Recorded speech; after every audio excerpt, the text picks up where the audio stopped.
we have quite a few people we want to introduce. Dale over here is a good friend and has been in our church and so active in so many things that we've tried to invite him many times to come and join us. He's here today. Good to see you. And Jean over here has a special person to introduce as well. Let me give you or is it Sylvia you're introducing? This is our first granddaughter, number one out of 22 great-grandchildren. And this is Elena Quinn from Delta, Colorado. If you shake her hand, you'll realize there's something different here. She and her husband are both black belt karate. And so don't get online or Dave will sick her on you. Welcome so much, guys. Is there anyone else who is new? I just met Jeff and Joanna here, but they tell me they've been here a number of times before. Is that right? Yeah. Is there anyone else who's new that we should... Oh, This is Rose. She sits with me in church, and same thing, I kept inviting her, and then she finally came. okay. And what's your name? Rose. Good. Welcome. Thank you so much for coming, Rose. Our name tag person is out sick today, but she did make name tags for all the new people. So hopefully she'll be here next week and we'll get them out. Welcome. So good to see you all. Today we are honoring Barbara, our dear, shall I call her our dear sister, Barbara. And she's leaving for, is it Minneapolis? I know it's Minnesota, but Rochester. And Barbara's been part of our fellowship here for a long time. And I remember when we were in a Supper for Six group. How many of you been in a Supper for Six group with Barbara? With Barbara? Okay. The thing I was amazed with is Barbara is such a person with wide experience with cattle, right? And has written many articles and so experienced in so many areas. And when you see the diminutive little gal that she is, she's a very experienced person. We've been so glad to have her with us. And you leave next week, right? Next week. Well, Barbara, I would like her, and she also was prepared to say something. Do you want to stand up here? Yeah, come up here, Barbara. She is standing.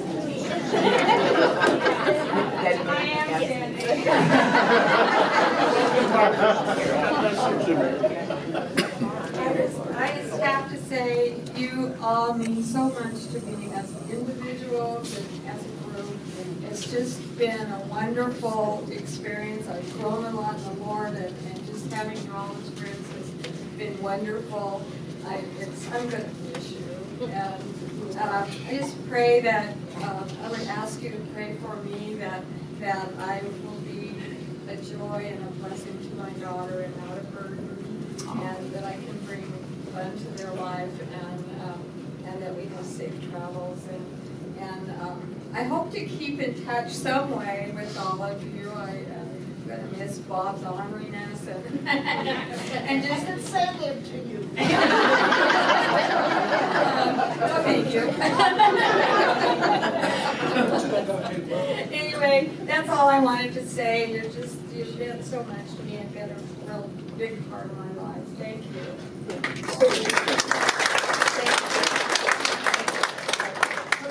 I'd like you to pray. I'll pray and we'll pray together for Barbara. Oh, Father God, you are good, and you are the God that takes away distance and time between fellowship of friends. Father, this has been a solid grounding for her, and we just pray that as she goes, she will have the blessing, the prayers, the communion, the fellowship to live from. We've had that experience, Father, and it carries us. We just ask her your blessing over Barbara, her family, and the joys that she will see and know when she gets to Rochester. We ask your blessing over her for safety in travel, for safety in settling, in the joy of making friends, and knowing that, Father, in you we are connected. Distance and time cannot rob that from us. Thank you, Father, for who you are, how you bless us all. In thy precious name.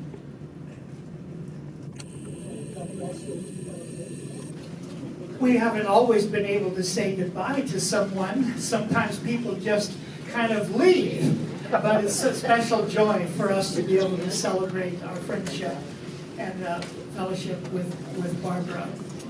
So, again, as I said, if anyone wants to get up and get something more during the time, feel free. We'll be quite flexible today. If you saw the notes that I sent out for today, you'll see that compared to what Jim normally has, this is a very abbreviated version. That's because I knew we were going to have, time for fellowship and things. But I also want input from many of you. And I've asked Jean to share a story today, and I hope that will stimulate others of you to share something as well. The theme today is out of Mark chapter 6, and you might want to turn there. We're going to be looking at things that Jesus taught the disciples, was teaching them to trust in Him. And I want us to be thinking about that, and I want you to be prepared in the course of our morning now to share a story yourself. And what I've seen, because you know that my wife and I have been in missions most of our adult life, and as we have worked with young people, training them in cross-cultural missionary service, we have always asked them, what has God been teaching you to bring you to this point, to give you faith for the present and for the future? What has God been teaching you? And I believe that is such an important question. Because as my wife and I are 74, which is a little hard to believe, but we're 74, and we're thinking with our children and grandchildren, what can we pass on of the things that we have learned of trusting in the Lord? What has the Lord taken us through? The good times, the hard times, the times of suffering, the times of waiting on Him. What can we teach that we can help others? And when I think of that, I believe that God actually teaches us incrementally over our life, building on the things that we have learned earlier on and increasing our faith, growing us, teaching us. When I think of that, I think of Abraham, the story of Abraham, or you might think of Moses or David. They weren't the same people at the end of their life as they were at the beginning. If you think of David, going out just pasturing, shepherding the flock, and then leading the people as king. Or if you think of Abraham and those early lessons and struggles that Abraham and Sarah had, and yet at the end of his life, wow, his walk with God. Well, I believe that is just so essential. And when I think really of lessons that my wife and I have learned of facing responsibility, I thought of our message today with Pastor Tim and Daniel. Wow, those messages of dealing with sexual temptation in my life as a teenager, struggling with porn, and then having to face the reality of my own need of repentance and before God. Then I think of raising our children, owning up to mistakes and sin in my life. That has been so essential. Well, what I think of then, I would like to ask Gene to share, as I asked him to prepare, and he said he would like to tell us a story about ways that God has been teaching him over his life. And Gene, how old are you now? Oh, this month I'll be, let's see, how soon do you need to know? That's great, Gene. We all know. I think if I remember right, you're in your 80s anyway. Yeah, I'll be 86. 86, great. Well, we esteem Gene highly, Gene and Sylvie both, of course. And I thought just to have him tell us a story of his walk with God. I would say to kind of preface the talk, I've got diabetes and bad legs and everything, so if you don't mind, I'll just stay seated here. Well, I would say that to begin with, if God talks, you better listen, but things are going to happen. I went from teaching, starting in the southern part of the state, down in Del Norte, and they appointed me principal the second year. And that was something. I went back, got a master's degree, and then I didn't think I wanted to be in administration, but I found that my principal down there said, "You are an administrator. I've got cancer, and I want you to be principal the rest of the year." So I went from there back to get a degree, went from there to Walden, and had wonderful years in Walden. And then came time to make a move, and I moved to Breckenridge, where I was principal. The girls, we had 4 girls, all interested in skiing, and so looked around and landed what I thought was a plum of a job in Breckenridge. And if you ever go to Breckenridge and drive down Main Street, they had me placed in a home, 3-story brick home called the Red Ugly. And it's still there on Main Street. 6 bedrooms and 3 fireplaces. And I thought, man, with all this and skiing, I have arrived. Well, it didn't take very long. I was being asked to do some things by the school board, and also an Olympic ski medal winner that was absolutely unethical and illegal. And so I called the state department. They came up and just threw the bomb at the school board and demanded that they not have any more school board meetings without the presence of a State Department of Education person present at their meetings. So it got very uncomfortable. I went from there. We're building a brand new building, and I had my first faculty meeting, and 50 of us in the building, and the general contractor said, "I'll give you 2 hours in this building, and then you have to vacate the building, because we're going to finish painting this building with epoxy floors, ceilings, and everything else. The fumes are bad." And so one of the plumbers went to the back and lit a torch, and the building blew up. The roof blew off, the walls blew down, and we had left the building, and we're standing there watching as these waves went across Lake Dillon. And that was only kind of the beginning of how things happened. So I have decided to take action against this Olympic, you know his name if I told you, but he pretty much ran the school district, and he and his wife were both Olympic contenders and so forth. And so Sylvia and I don't know how many times you have prayed all night long, but we were there by the fireplace in the big Red Ugly, and we prayed all night long. And boy, I tell you, with 4 young girls and jobs that were relatively hard to find, this was in the middle of December, and there was no question about it. God said, "You resign." So I wrote out my resignation, took it into the superintendent, and gave a copy to the school board president. And they said, "Swanson, you're crazier than a hoot owl. What in the world? You got 4 kids, and where are you going to go? What are you going to do?" I said, "Hey, we prayed all night long, and we have our answer, and I don't have those answers, but I know who does." And so I'm going to let Sylvie tell you, when I resigned that Friday morning, handed my resignation in, she got a phone call from the superintendent of schools in Jefferson County. What was that phone call? An offer for, if you're interested, we have a job that's going to come available. Then this was December of 1969, so the job would be available after spring or after the Christmas break there, and after the 1st of January. So after resigning that morning, to get a letter of not an offer because there was 150 that applied for that job. And it was in Jefferson County, and it was a big job. It was the largest school in Jefferson County. This was during the time that Villa Italia was just exploding, and we were the fastest growing county in the United States. And so they said, well, we'll have to interview a few more, the superintendent said, to make this thing right. So, but he said, I believe that some answers to prayer had taken place. So we began this conversation about being a believer and how God worked. So one of my friends, the principal of the high school in Evergreen, met the superintendent of schools down at the only live in Evergreen.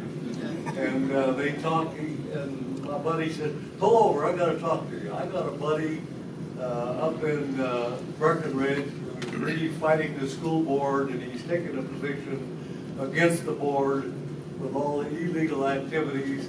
And he said, pull over, let's talk a little more. So that is what stimulated the conversation.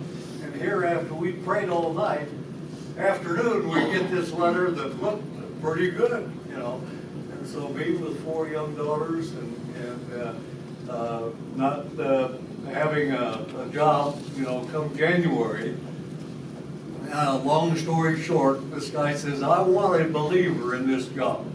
And he said, it looks like what you've done has indicated pretty well to me that you're trusting God for some things that you don't even know about. And so I developed a relationship with me and the superintendent of schools that is still lasting very close, you know, to this day.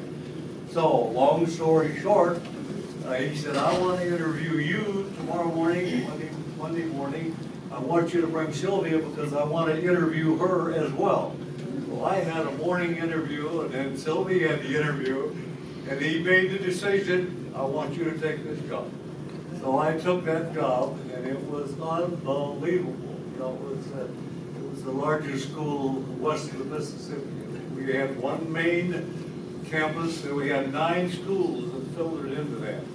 And so when we had a faculty meeting, we filled the whole auditorium because I had a staff now of 300 people. What do you do with 300 people, all evaluations and all that? Well, we learned, several of you know about Jefferson County, they started with year-round school, they went extended school day, they had sections A, B, C, and D, and it just was a learning experience far beyond what I ever thought. And so, you know, I accepted that contract, a very big raise in pay, and I didn't lose one day of pay, and finished out my whole career of 40 years in Jefferson County, and they treated me extremely well.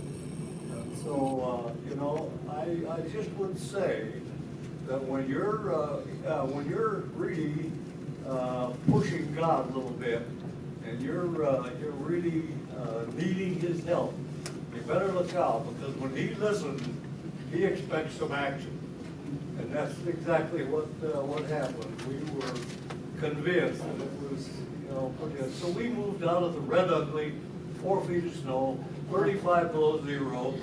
Moved, we began to look around. It was almost impossible to find a place to live. Right, and about that move, all true, the tunnel was not yet constructed. Over Loveland Pass, my big rubber tree plant, following him and the band. So it ended up to be quite a move, and the superintendent stayed and fought the board and ended up in a mental institution. Okay? The high school principal, we decided to take action together against this Olympic skier coach. Man, that was unbelievable, because it, you know, we were in a church in Dillon, and we would take our girls in the boat from Breckenridge all the way to Dillon every Sunday morning, and just had a wonderful time. But it was time to go. And so I began to look for a home. That's the second part of my story of today. there were no houses available. You couldn't find a place. Well, as I was driving through the neighborhood, here came a crippled old man with a cane with a for rent sign. And I stopped and I ran over and said, lay that sign down. Let's look at the house. So we did. I said, I'll take it. And so I took it without that sign even being put up. And we lived there beautifully. And were able to buy some land in Evergreen, which was eventually where we wanted to go.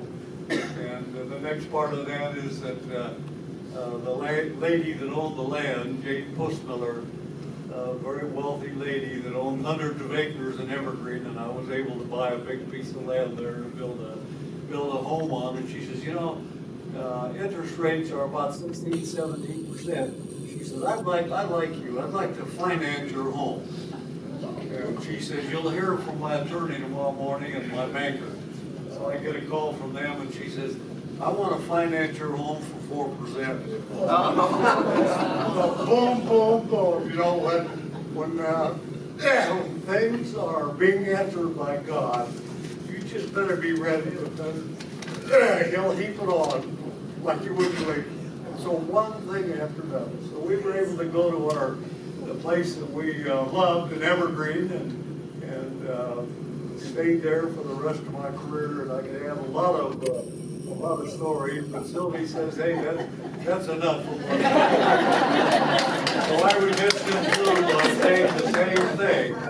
You know, if you're serious with God, you better get ready. Yeah, because He's going to demand some action. And you don't just pray and walk away and leave the thing, because He's going to kick you around a little bit. And when you mean business, He means business, and it's always good. With a message like that, I always say, you preach it and I'll turn the pages. Thanks so much, guys. And to me, what I love about that is you see Gene and Sylvie as a tested and tried people who follow the Lord. That's wonderful to hear. I'd like to have Jeremiah 12, verse 5. Keep in Mark 6, but I think, Lynn, you have this verse. This is a rather obscure verse in Jeremiah, but I think it says so much. Could you read it in a good loud voice, Lynn? Maybe stand up so everybody can hear. If you have raced with men on foot and they have worn you out, how can you compete with horses? If you stumble in safe country, how will you manage in the thickets by the Jordan? Yeah. Get that there. He says, if you've raced with men on foot and they have worried you, how then will you compete with horses? And then he says, if in a safe land you are so trusting, what will you do in the thicket of the Jordan? In other words, he's saying, wow, if you've, and I've often used this verse with young people just starting out in missions, and they find, you know, the difficulties they face in getting started are so difficult, people want to give up. And I said, man, look at this verse. If this has worried you out, what's going to come in the future? And that's what I love to hear, actually, about the story that Gene and Sylvie told us, is really God teaches us to trust in Him, so that in what is still yet to come, we can really exercise faith in Him and trust in Him. And that's what I want us to look at. So turn with me to Mark chapter 6 now, and we'll look at a story which is, I think, really illustrates this issue. And I've asked Izzy to read in Mark 6 just a minute. Izzy, I'll start. I'll quote verses 51 and 52, but I want you to read that also when you get to it. So Mark 6, 51 and 52. Yeah. I expand a little bit on what Lynn just read, Jeremiah. Oh, yeah, sure. Yeah, go ahead. Jeremiah just stood on the top of the hill and battled 450 servants of Baal, prophets of Baal. And he defeated them with the help of God, with trusting in God. And so then he had some problems, and he had a great fear in his life. And he decided that on his own, he needed to get out of there and go somewhere else. So he ran all night which was 17 miles. And he didn't pace himself like a modern day runner. He ran full speed and almost killed himself, according to what I was reading. It was such a hard run. And he actually outran a team of horses and a carriage.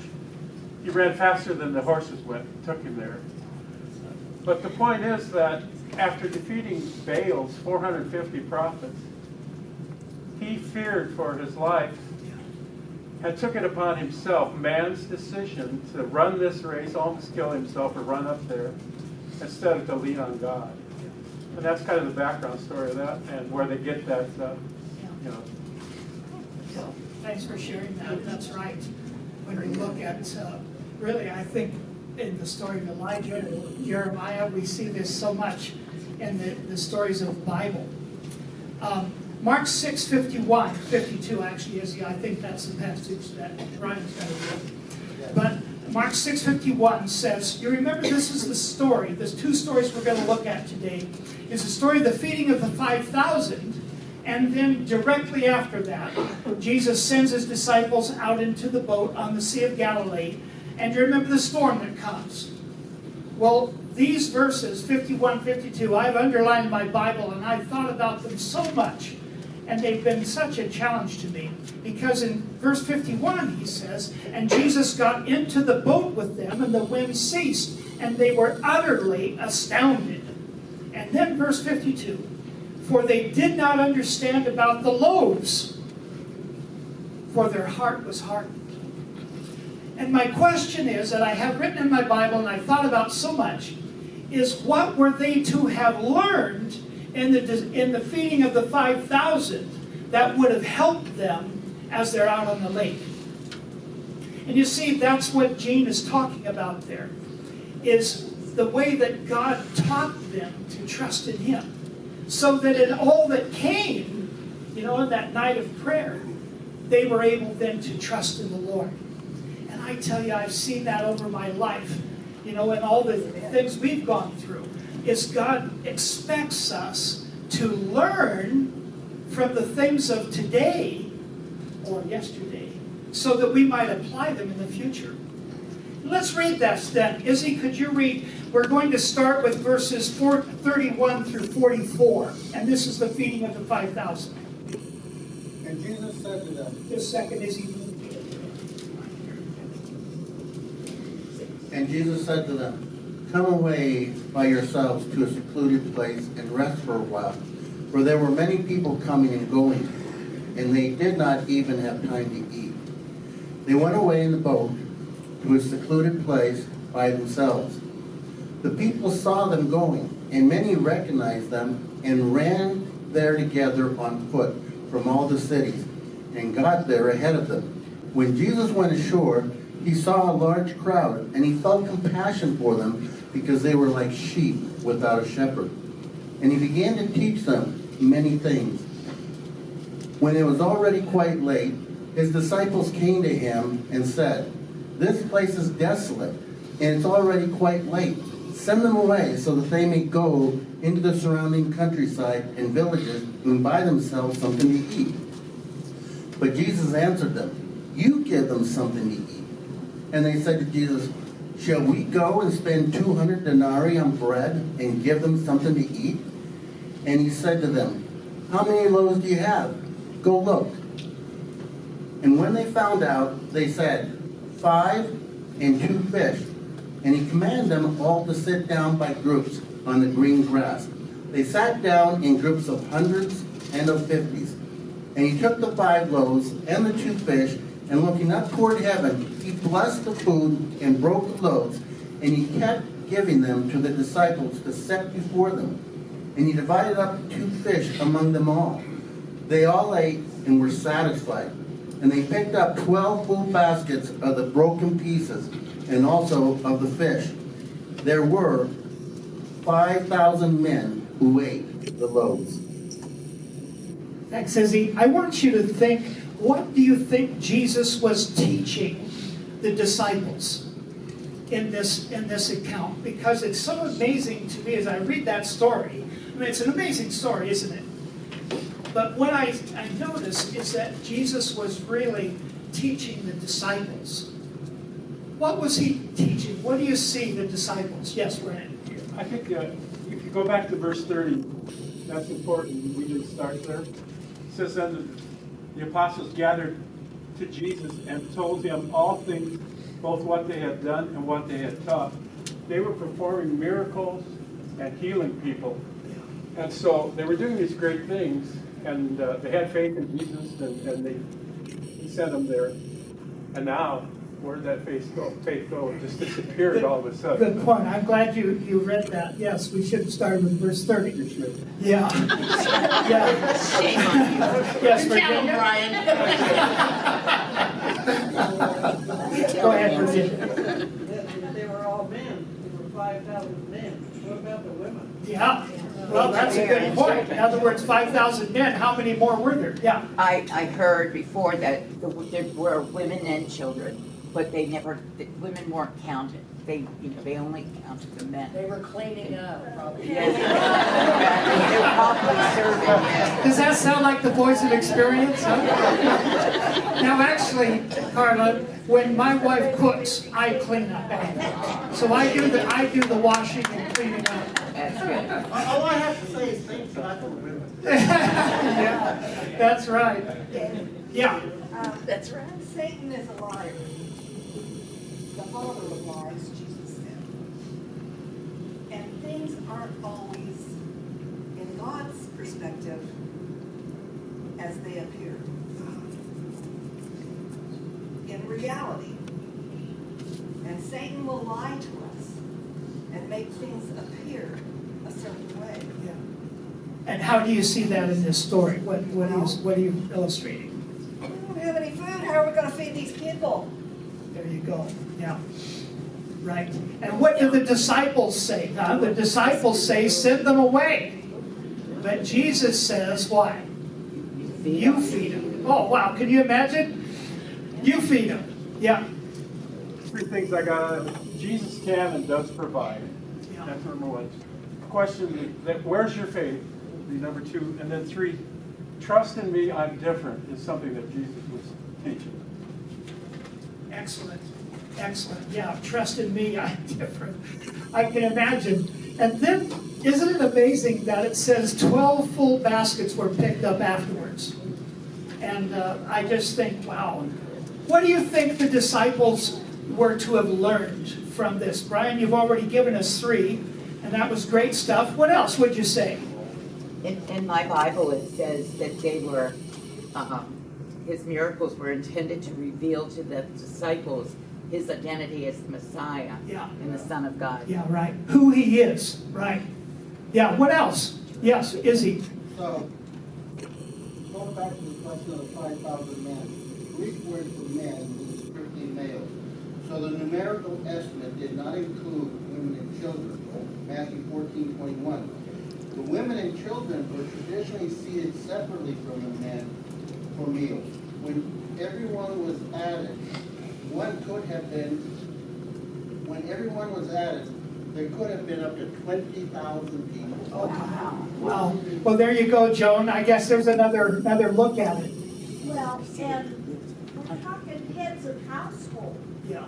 I think today's vision of this, we women want to be counted. Yeah. The fact is, God created Adam first. He is the head of the household. Yeah. The rest of us, You can be number 2. the rest of us fit. I am part of his household. I'm not the household. Yeah. I get a little frustrated Yeah. when we like, why didn't they count us? Yeah, Well, yeah. because we are part of Yeah. our husbands and our households of husbands. Great stuff, Sandy. Thank you. When I think of 5,000, if you think, how many did you say? 20,000. I mean, my word, whatever there was a huge amount of people. And what do you think about Jesus saying, you feed them? What do you do? How do you handle that? Well, one thing we've learned out of this is that God doesn't hesitate to ask his believers to do difficult things. Yeah. Yeah, that's a good point. Wow. Asking, you Yeah. shall receive. But believers hesitate to believe God, you know? And when we look at stuff like that, and I think that's the same for all of us today. When God asks us to do something, like Dean was saying earlier, we have to believe that if he asks us to do something, he's going to also empower us to do that. That's right. Yeah. Sylvie, what were you saying? Nothing is impossible with God. Yeah. Mhm. Yeah. It looks impossible. Yeah. Yeah. Did I tell you the modern day example of this story in Albania? I'm not sure if I've told you about the buckets. Let me think, this was early 2000, no, it would have been about 1970, 98 or so. Do you remember there was the Balkan Wars when Serbia was attacking all different kinds of areas around former Yugoslavia? And what happened in that year is Albania just completely fell apart. And Serbia then attacked the Albanian-speaking peoples of Kosovo, and over 200,000 of them fled over the mountains into Albania. They were Albanian-speaking people, but from Kosovo. And then another 200,000 or more fled into Macedonia. Well, those that fled over into Albania, Brenda and I have been in many of their homes. And I tell you, the Serbian army came in and just burned their houses and destroyed them, killed the men. Many of the women and children had to flee for their lives over the mountains. It was a terrible thing. And I tell you, Brenda and I, well, that's another story. I don't have time for all that. Anyway, they get over into Albania. And in 1993, there was a major move of God in Albania, because Albania had been completely atheistic. There were no churches, no one knew of any believers in Albania. But in 1993, God moved in powerful ways. Churches were planted, thousands of people came to faith in Christ. And so about 3 years later then is when this terrible tragedy happened. So our mission teams were there, many others as well. And the believers, the new believers in Albania, they were there and they were all thinking, what can we do to help these people? So there were, in the town where this story happened, there were about 20,000 Albanian-speaking people from Kosovo who had come to the central square. 20,000. They had nothing but the clothes on their back. No food, no blankets, no nothing.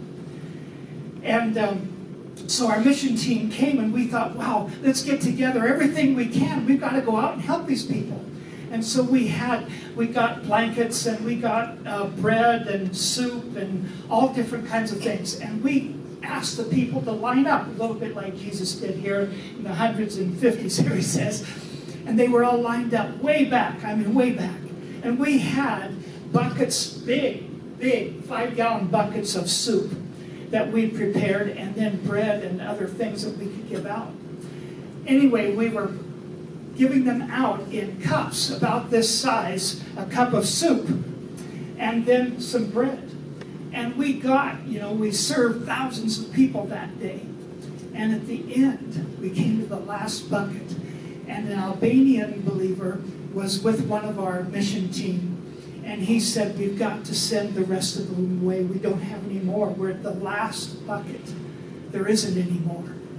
And the missionary, I talked to him afterwards, he said, I just said, just keep scooping. He said, just keep scooping. And so he said, over the next hour or more, we were scooping out of an empty bucket, and every time the cup came full. And we served hundreds more people out of an empty bucket. And I asked him, he said, well, did you look down to see what was happening? He says, no, we were afraid to look down. We just kept scooping. And that's what struck me is, trusting God in the midst of the situation means being willing to see God's hand and having our eyes opened for what God is going to do. That's what I love about your story there, Jean. Having your eyes open to see what God is going to do after a night of prayer. Super to hear. Now, yes, Virginia. Serbians Muslim? No, they were Orthodox Christian, but they had this idea of ethnic cleansing. Do you know what I mean by that? Ethnic cleansing. They wanted to throw out all these people that they didn't like. Dave? Yeah. Before you move on, you touched on, they didn't look down in the bucket and they didn't ask God why or even how. You said, we just need to know what he wants to do. And I think sometimes in American we want to know why. Why is a hard question. Why did that thing go south in Breckenridge? We look back and say, because God did it in Jeffco, right? And I think we all have those stories that you can look back and maybe understand some. We got to quit trying to understand everything. I think mystery is a good thing. So here, in fact, I'm tempted to ask you to tell a story, but let me read this second. Let me read this second story, and then we'll get into that. Yes, don't look at Jim over there. Okay, let's read now the second story. Brian, I think you have that. This is now verses 44 through 52. Before I read that one, I mention one other thing. Let's start with 43. Yeah, that's not what I was going to say. I was just going to say that in Jeremiah 12:5, when God told the people about the land and their crops and so forth, and he ended that by saying, it's likely that the Jordan River will overflow and wash out all your crops and possibly kill a lot of people, kind of. That was one thing. And the second thing was, there are a bunch of wild lions on the shore and prowling, and they're hungry, and they will come after you. So that's how he ended that. Just getting back to the difficult things that you might ask, and you know, so. But. Yeah, it doesn't mean we're not going to have any problems. That's right. We have to face it. All right. Brian, let me give you the mic here. Okay. Immediately he made his disciples get into the boat and go before him to the other side, to Bethsaida, while he sent the multitude away. And when he had sent them away, he departed to the mountain to pray. Now when evening came, the boat was in the middle of the sea, and he was alone on the land. Then he saw them straining and rowing, for the wind was against them. Now about the fourth watch of the night he came to them walking on the sea, and would have passed them by. And when they saw him walking on the sea, they supposed it was a ghost, and cried out, for they all saw him and were troubled. But immediately he talked with them and said to them, Be of good cheer, it is I, do not be afraid. Then he went up into the boat to them, and the wind ceased, and they were greatly amazed in themselves beyond measure and marveled, for they had not understood about the loaves, because their heart was hardened. Thanks. So, what do you think then? We've talked a little bit about the story of the feeding of the 5,000 here. What do you think when here they are out on the lake? And you remember the story of Matthew, it's not in this one. The story of Matthew is when Peter goes out and says, well, Jesus, if you're out there in the water, call me to come with you. And you remember that story. And he saw the wind and the waves, and he stank. And Jesus had to pull him out. It's quite a story. And I think, really, as far as I know, all four Gospels have this story. It's really quite a story. What do you think, then, the disciples were to have learned in the story of the feeding of the 5,000 that they would apply out on the lake? Well, first I want to say something. Just a second, Brian. Okay. Is he? So when it says, it is I, in the Greek, that's literally, I am. So we can go back all the way to Exodus when God spoke to Moses, seeing him as a deliverer that was going to free them from Rome and whatever else. Good point. Yeah, Brian, go ahead. Well, I just wanted to mention that back then when they saw a ghost, that means you were going to die. It was a harbinger of death whenever you saw a ghost. And so when they saw and said, there's a ghost, they probably immediately said, we are going to die. So, Unless it was Casper. There you go, Izzy. Yes, Dorothy? But it's always puzzled me that it said Jesus might have walked on by. Why is that in there? What do you think, Dorothy? It puzzles me and I don't like it. Why don't you like it? Well, it's like, you're You in didn't your own, care. you're in the boat, you're in trouble, you're gonna have to figure your own way out and you're just gonna walk on by. What do you think Jesus' purpose was in that then? Sandy? I think it's a test of faith. And it's the same question that he asked us today. Are you gonna accept me and follow my way? And if you aren't, I'm gonna pass you by. Yeah. I'll walk on by. It's up to you, it's your choice. Yeah. Lynn? It also says that he came during the fourth watch of the night, Yeah. which is between 3 and 6 a.m. He gave them most of the night to trust him, and they still didn't. So They didn't know. they didn't learn anything. Well, if they were like us, I'm usually awake between 3 and 6. Part of the time I am. Did any of you see in The Chosen, Just a second, Sandy. Just a second. Okay, go. in that movie The Chosen, Yeah. after Peter walked out to meet Jesus and then sank, and then they got back in the boat, the final scene there was Peter just breaking down and crying in Jesus' arms. That was so impactful to me. That's where we all have to go. We have to break down and let go. Lord Jesus, realizing what we had done wrong. Yeah, oh, sorry. Yeah, yes, All Jeff. came home, you know. I think what they should have done was two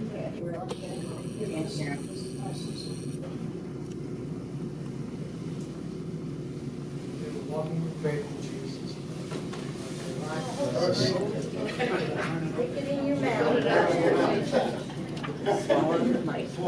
They were walking in faith with Jesus, but what they needed to learn was a sense of trust and confidence in who he was. So let me just throw in there, what the part that really troubles me is where it says they did not understand the loaves, their hearts were hardened. And these were the men that were following Jesus. They heard him, they followed his teachings, and yet their hearts were hardened. Yes.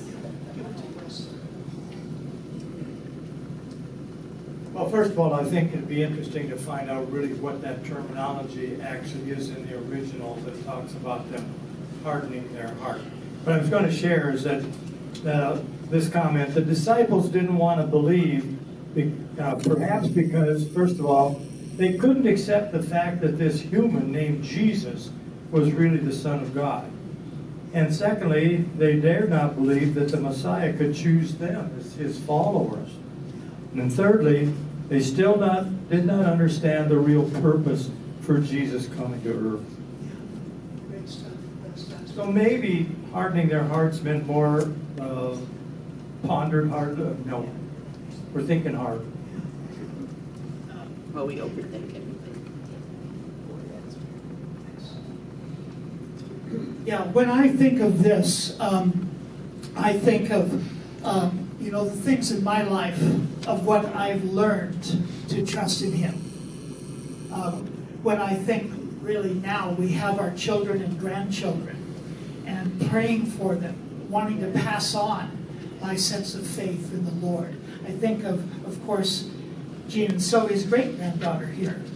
Think of a young woman learning to walk with the Lord, learning to go through life. Wow. What can we do? What I'd like to hear from you then is what are some examples of things where God has helped you, like this night of prayer that Jean and Sylvie had. What have you learned of trusting in the Lord that takes you forward into the future? Yeah. I have a bottom line sentence after each paragraph or so, or each passage. And it says one sentence is always gives me a bottom line. And then it says bottom line here, we can act in fear or lean on faith. And that's the bottom line. And I think that's what we should learn. Why are we acting in fear? From so many things, whether it be finances or some other trouble we're in or some problems we're having. We can And we can act on those, That's or we super. can lean on faith. In fact, it seems to me that goes right with this story, doesn't it? I mean, it comes out of that story, is don't act in fear. And why but don't trust they the Lord. remember? Yeah. They don't remember. If they've Yeah. seen him feed 5,000, they've seen him walk on the water, they've seen him turn water into wine, and they forget. And I think what I would say to that is that faith is a growth process. And it's incremental. In other words, bit by bit. What examples would you give of things that where you've seen the Lord meeting you over the years? Yeah, Izzy. I'll share something that was very, very recent. Our time in Israel. Yes.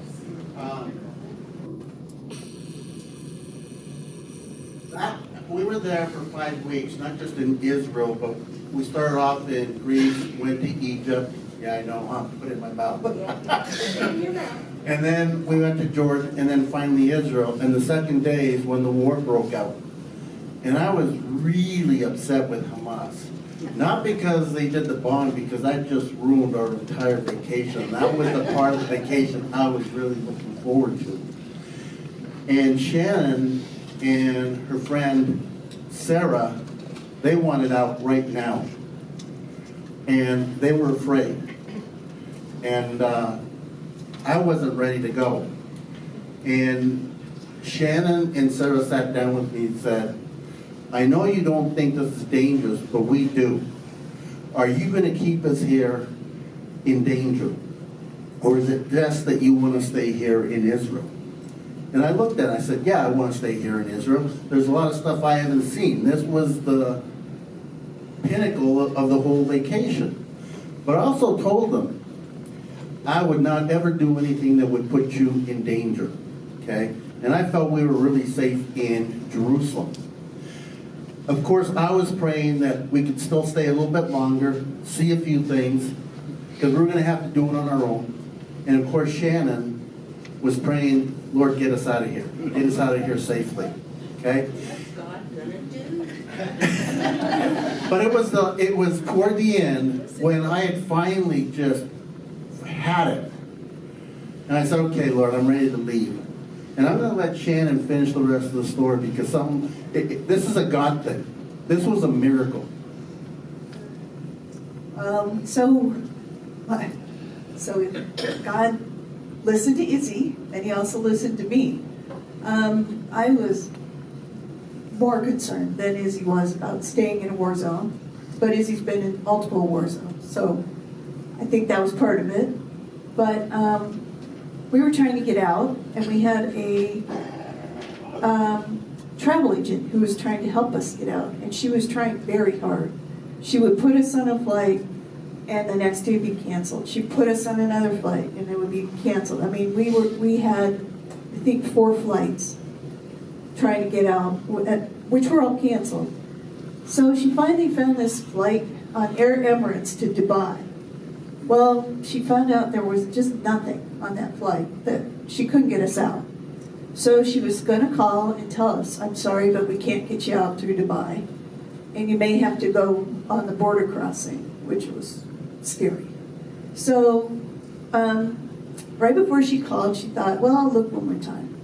She looked one more time to see if there was anything on that flight, and there were 3 seats. 3 seats on that flight for the 3 of us. And we got on that flight and we got out. That was a God thing because there was nothing before. There was nothing there. So God gave us 3 seats and we got out to Dubai. Yeah, the Lord is faithful in that. Who else would give an example, a story of what you've seen of the Lord? Yes, I Sandy. just want to ask, so what did you 3 learn through that experience? I learned to trust God. I know that sounds kind of weird because I really wanted to stay there. And they were trying really hard to get out. And I was just praying, God, I've waited my entire life to come here. And I really wanted to see the Holy Land. I wanted to see where Jesus walked and experience that. But my wife and her friend, they wanted out. And it's like, God, can we just stay a little bit longer? Can we just, and I had to trust God that he was going to do that, and I felt the peace about it. The key thing that you said multiple times was, I want. Yep. It's what I want, and at some point you've got to turn over what God wants, right? Well, I did. I know that I kept saying, I want, but I kept going to God and saying, God, I would like to stay here. God, I would like, you know. And Now God it's let me. like, it's not And want. God let me. Good to hear, guys. We have just a few more minutes. I really want Jim to say something here about, you've already covered over your face, but I know you have stories of how God has met you over the years, and I'd love you to just pick one out and tell us I one. heard about that guy was in the south, deep south, and the police officer pulled him over and said, "You got any ID?" He said, "About what?"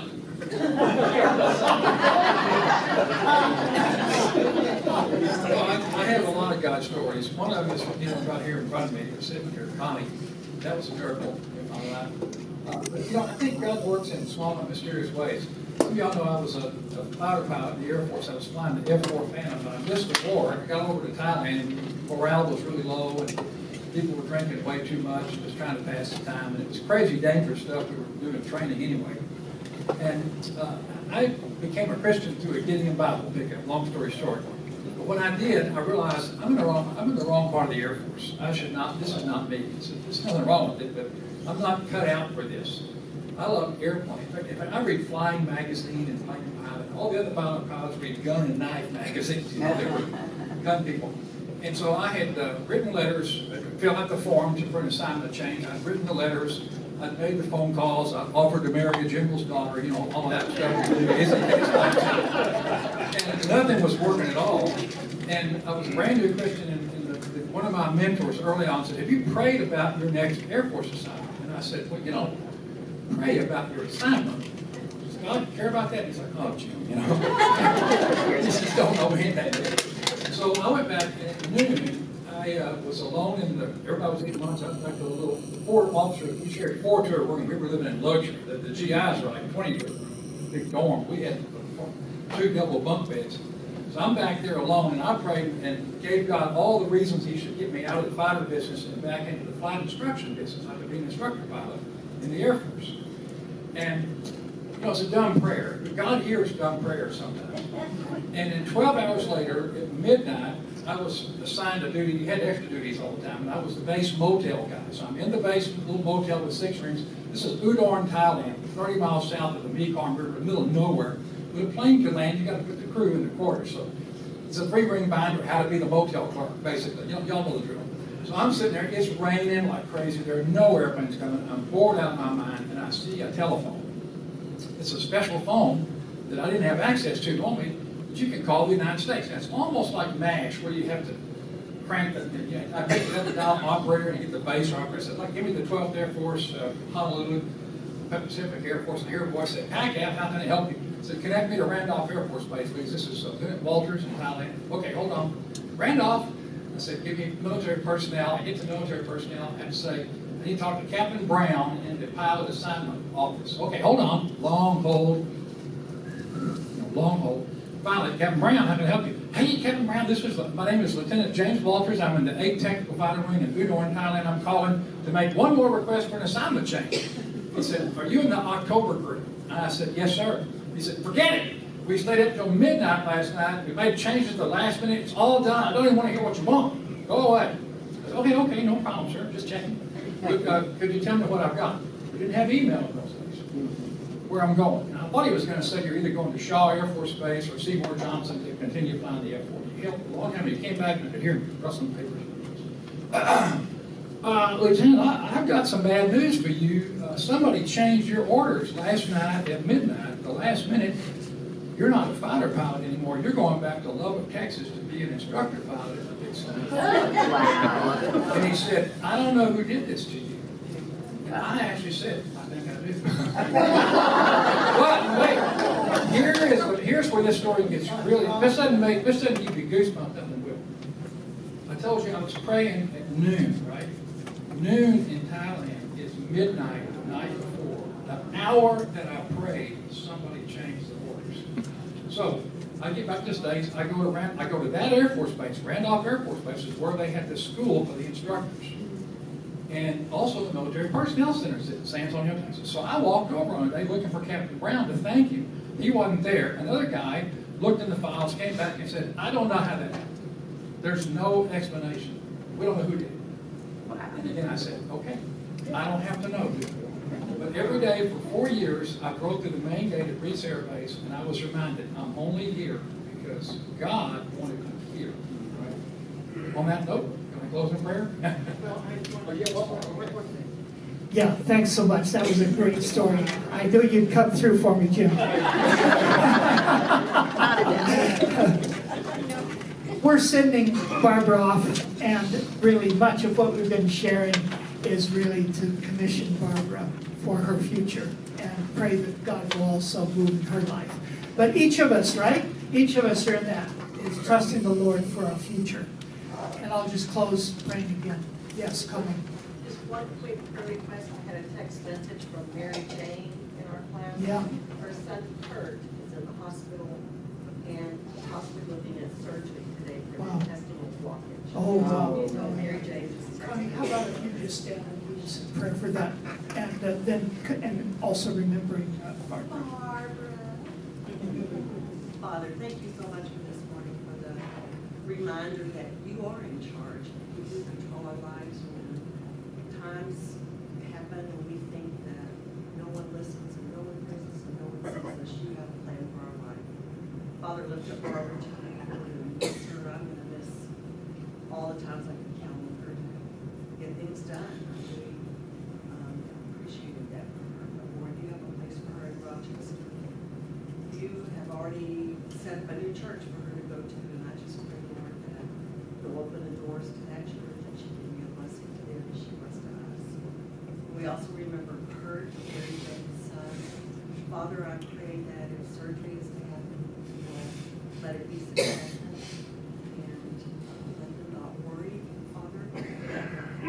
Figure out exactly what's going on with him and just correct this problem. We love you, Lord, and we're very thankful in Jesus for this week. Thanks for all the things that you've done and you do for us. Pray in your name. Amen. One more thing is, Brenda, what's the lady who just came out of rehab and is going? Virginia Youngkey. We tried to visit her in the rehab. She's now gone home. She had surgery for hip replacement. Yeah, that's right. So remember her as well. Okay, guys, I think those...